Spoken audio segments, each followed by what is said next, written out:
Hi guys, my name's Claire. I'm an Amika Pro Educator and lover of voluminous hair.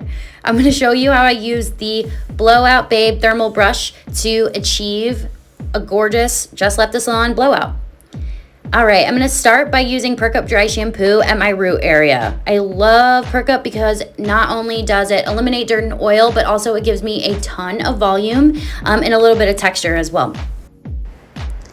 Alright, I'm just distributing it through the hair, and then I will start to detangle. So I'm just using a detangling brush. I'm going to part down the center. I'm doing the center part because right now I'm actually growing out my bangs and rocking the curtain bangs, which essentially just means I'm styling them away from my face.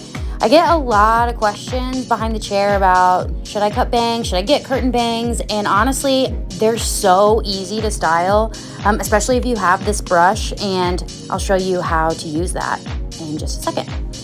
Okay, now I'm gonna do the Silken Up Dry Conditioner on the mids to ends of my hair. I'm using the Silken Up because I wanna make sure that I can get through the hair with ease when I'm using the Blowout Babe brush. Okay. Now, for these sections around my face, I want to make sure that they are accentuating my face, so we're going to curl inward. It's also the way that my hair is cut, so use that as kind of like a guideline. You know, see where your hair falls naturally, and if it's wanting to kind of turn inward, work with it instead of against it, if that's helpful at all.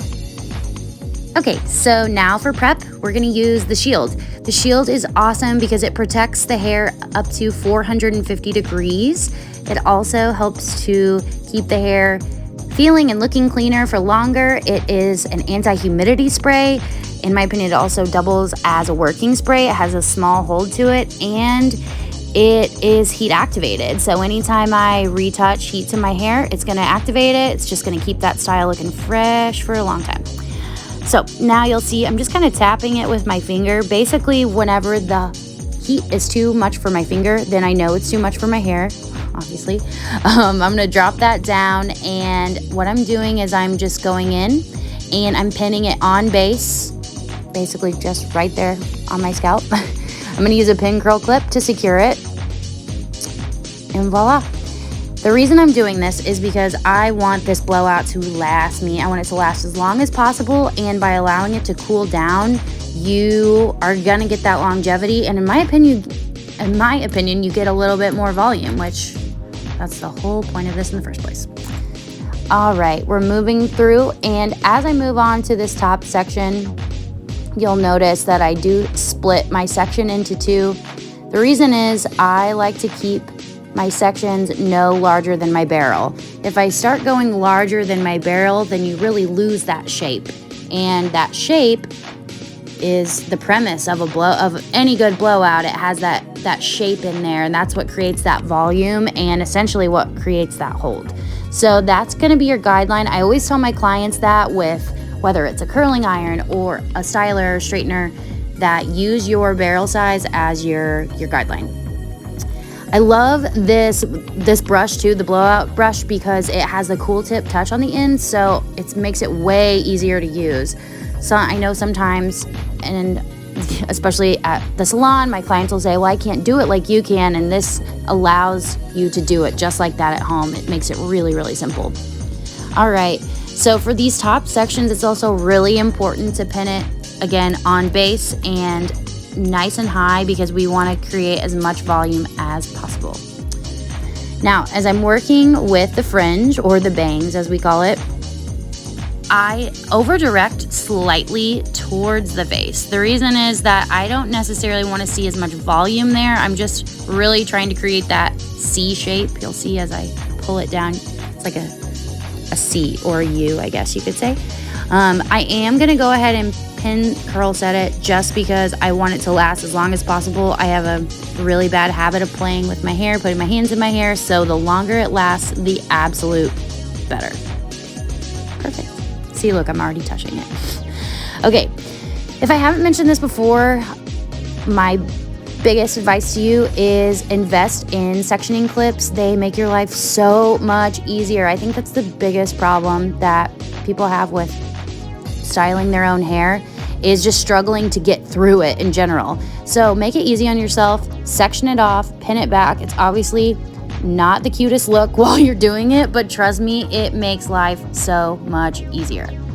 Okay, as we move on to the next side, again, I will prep with the shield, and then we're gonna curl again towards the face. We want it to be symmetrical. We want it to look intentional. We want it to be flattering to the face shape and flattering to the jawline. Hey.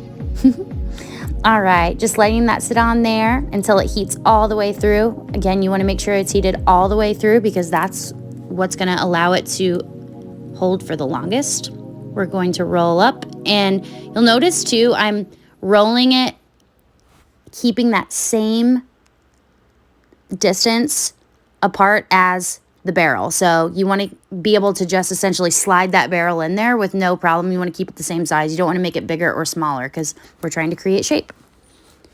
All right, once that's secure, stop playing with it, Claire.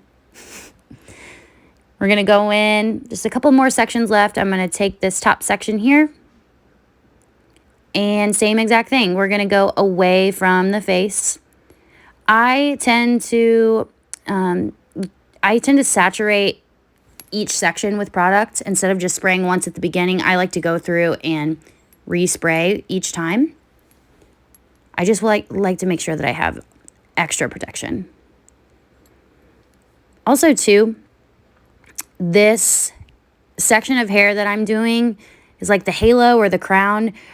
It's really awesome because you only have to do the top part. You don't have to do every piece of hair on your head, which is why I prefer this to curling my hair, to be completely honest. It might take a little bit extra time to put those clips in there, but it's once you get that muscle memory down and you get good at doing it on yourself, it really doesn't take very long at all. All right, on to the fringe again. Curling away from the face. And I love that this blowout babe brush has so many bristles because it allows you to scoop up all that hair. So even if you have some shorter pieces, it'll stick really easily. All right, last little pin. One. Oh, one more maybe. Perfect. Okay, so as I move on to this last piece here in the back, I'll show you that my hair, naturally, it kind of wants to flip out. So like I mentioned before, I'm going to work with it instead of against it. And it's really going to help to give that blowout a little bit more texture because I don't want to look like I had my whole hair in a pin curl set. I do want it to look a little bit more modern. I want it to look a little more lived in, if you will, and not so perfectly blown out. All right, I'm going to take my last section. I'm going to clip.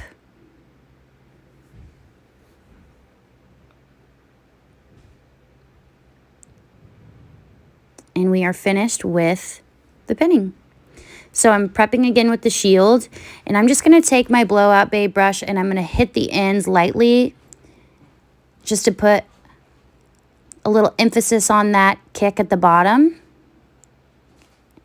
And yeah, I mean, I really don't have to do much. It's already kind of laying how it wants to lay.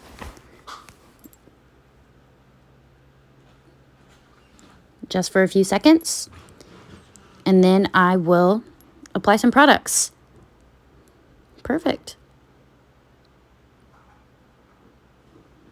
So cute. You can see me say it's so cute. Hooray. All right, on to my most loved Amika product, the Undone texture spray. I'm obsessed with the texture spray because it gives you a lot of volume, it gives you hold, and it gives you a little grit. And okay, there's that beautiful volume. I love what this brush does. It's seriously so easy, and you can't beat that volume. It's amazing. So I will say that my products made a huge difference in this. And this is just the cherry on top. This is the Vandal. The Vandal is incredible because it gives you so much volume, so much hold without making your hair feel too gritty. You can see I can still move my hands through my hair with ease. It's so fantastic. The way the pump is designed, you can spray it right into your hair. So you really end up using the product on your hair instead of just kind of spraying it everywhere. So now what I'll do is I'll go in and I will repart the hair, and I'm just going to start to shape it. Since my hair has so much muscle memory in it, if you will, now from all of my products, it's going to hold the shape exactly how I want it to. So I'll just take it and just see any little pieces that are, you know, go in a weird direction and just flip them in. So flipping those pieces around my face right in towards my face, taking that curtain bang and just really emphasizing that shape. That exaggerated shape is, I think, what makes this hairstyle so flattering. So you can just continue to move through the hair. So yeah, you can just mold those pieces exactly how you want them, and boom, it'll stay. Okay, so now I'm going to go in with my Undone texture spray, spraying on the inside where texture lives, so the inside of the hair. It's going to create tons of volume. It's going to give me a little hold while still allowing it to have movement. That's why I would choose texture spray over hairspray, because I want to have a lot of movement. And with a voluminous hairstyle, you want to make sure that it has freedom. All right, guys, what do you think? I hope you love this super easy voluminous style, and I can't wait to see you soon.